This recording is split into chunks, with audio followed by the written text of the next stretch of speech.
So today, in another interview on the Awakening series, I am with Daneen Mitchell, who has quite an experience she would like to share. So my first question to you is, what does awakening mean to you? Ah, awakening. I would say awakening for me is solving and resolving questions that I have in my head, that I get clarity from something that happens Mm-hmm. that helps me to understand life, whatever, better. So awakening for me is a realization of answers to questions. Okay. And have you felt that you've had answers come to you to questions you've had? More so recently, yes, Mm-hmm. but not in the past. Okay. And was there a time that switched where you felt like you started receiving answers? Was there, uh, There was a time and was it an incident or what happened that it, I was diagnosed with cancer in okay, 2011, and uh-huh, that cancer diagnosis was at stage 4. hmm, But the type of cancer I have is a very slow growing cancer. And I have friends could live 15, 20 years with this cancer. Some mm-hmm, don't, but mm-hmm, a lot do. mm-hmm, So it's just the type that I have. It's very, very rare. It's, oh, it's called neuroendocrine or carcinoid, and there's no cure. It's just very slow growing. hmm, So based on that, the doctor says you have cancer. Not knowing a thing about carcinoid, I said, well, what's my life expectancy? 5 years was the answer. I'm thinking, well, okay. You go home in shock, and right, all of a sudden, yeah, at one point in time, it was like, golly, I'm not going to live forever anymore. Now I'm going to die. Well, mm-hmm, what's going to happen when I die? Because for the last 40 years, I've not gone to church. I sort of have thought, well, I don't know that I believe in God, or as it's taught in Christianity. And now I really am getting concerned, well, what's going to happen to me? So I've started on this journey to try and figure it all out. And suddenly all of it, I feel like, well, I guess I'm agnostic. mm-hmm, Oh, now that was really perplexing, because if I'm agnostic, well, then what about heaven? What about what's going to happen when I die? So that was the beginning of my journey. mm-hmm, And that's when I really was starting to look for answers. okay, And I started attending the metaphysical group, looking for answers, reading books, looking for answers, um, and just have come up with more answers from all of that. mm-hmm, And the one experience was the bubble people. okay, Was in Portland last summer. Portland, And Oregon, yeah, right, Portland, yeah, Oregon, and went down on a Saturday morning to Saturday Market on the riverfront, and it was a beautiful day. It was warm. Sky was just as blue as I've ever seen it. Not a cloud one. Mount Hood was just sitting there majestically white and gorgeous. And as we came down to the shopping area, the park that's between the frontal drive and the boardwalk, as I call it, a concrete boardwalk, is grass, and it's green, and there's trees, and they're green, and there's laughter, and there's kids running all around, and I'm looking and I'm thinking, what's going on? Well, it was the bubble people that were there. Now the bubble people have these long sticks, 2 of them, mm-hmm, nets stretching between, and they pull them together and they dip them into the bucket of magic soap. oh, okay, And when they take the sticks out, they spread them apart, and the breeze blows these huge bubbles. mm-hmm, And the kids are chasing all the bubbles, trying to capture them and let them break, and just having a wonderful time. So I'm taking pictures now because I don't want to miss this joyous occasion. It made me happy. My heart was just joyful.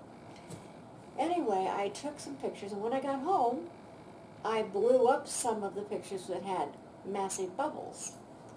And I'm looking at them, I'm thinking, oh my gosh, the bubble people have captured all the fairies in, no, wait a minute, those aren't fairies they've caught. They're angels. Light. All these light, dots of light in the bubbles. And I'm thinking, oh, they've captured the angels in the bubbles. And then the bubbles break and burst, and then the light goes away. Well, wait a minute. Where'd they go? They went back into the air. And I'm thinking, oh, okay, well, this is interesting.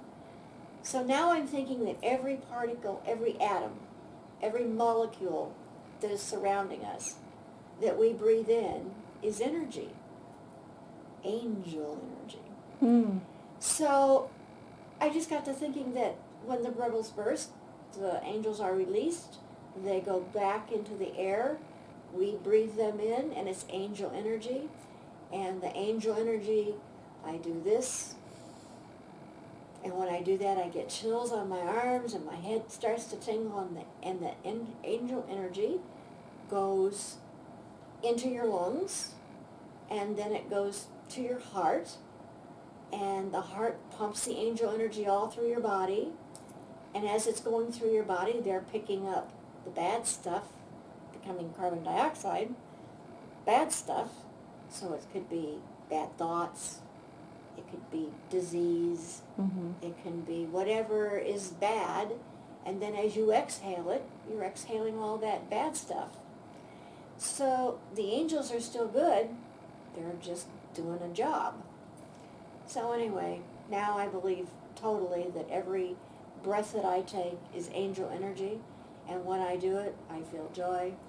Sometimes I'm wanting the angel energy to provide a job or a function for me.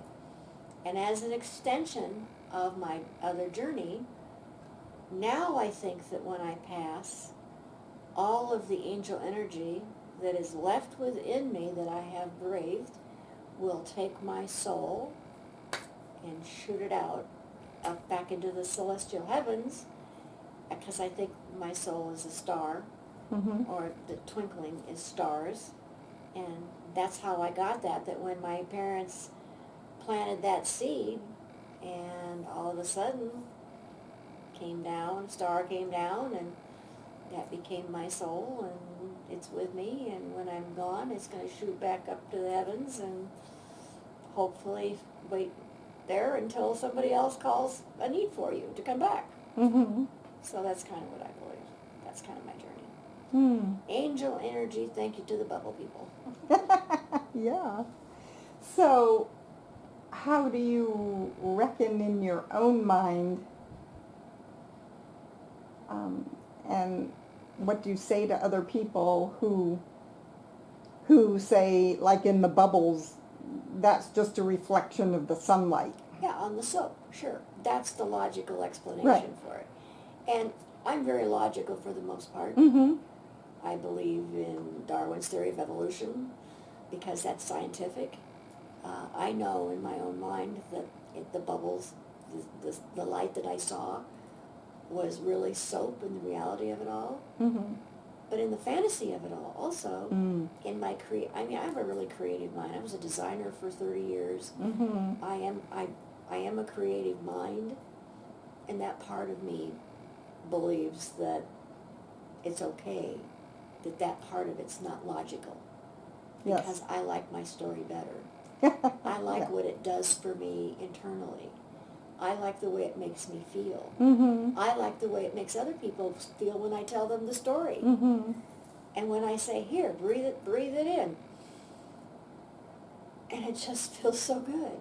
Or when something happens, like I know that the angels are in the air now, if I find a parking space and I'm not supposed to find it, or something happens and it's like, oh, they help me find something.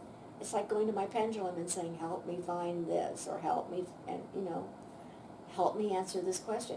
So I always thank my angels. I say, thank you, my angels, for helping me find that parking space.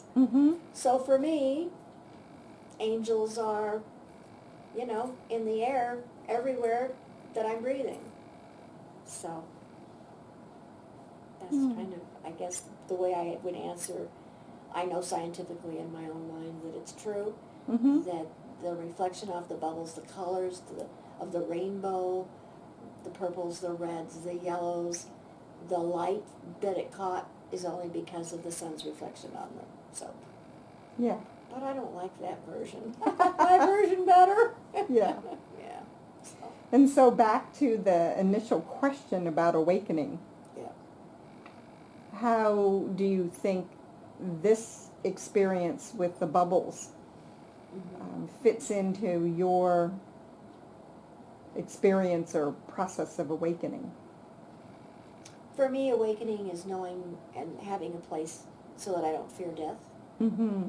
Big time that I don't fear death. Obviously, with a cancer diagnosis, something is going to cause my demise, and I don't feel afraid now. I feel that what's happened through meditation is that I have created the most wonderful. See, I had a hard time with the God thing and the heaven thing, and the stairs going up, and talk about sun shining on bubbles. That I could not believe in that. So, as part of my journey for the awakening has been that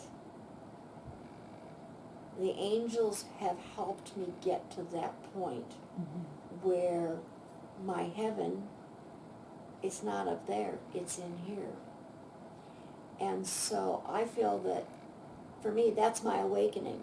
My awakening is that I no longer fear death. I have some place to go that's warm and safe. So when I am at death's bedside, whatever, I just feel like I will drift into my heaven, which is in here. It's not up there.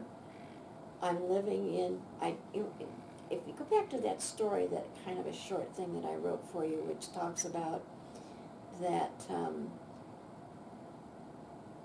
when I was a little girl, they told me, if you're a good girl, you'll go to heaven. If you're a bad girl, you'll go to hell. Well, hell was fire and brimstone, and that was going to put you into misery the rest of eternity if you were bad. Well, if I'm experiencing living in the hell around me today, that is hell to me.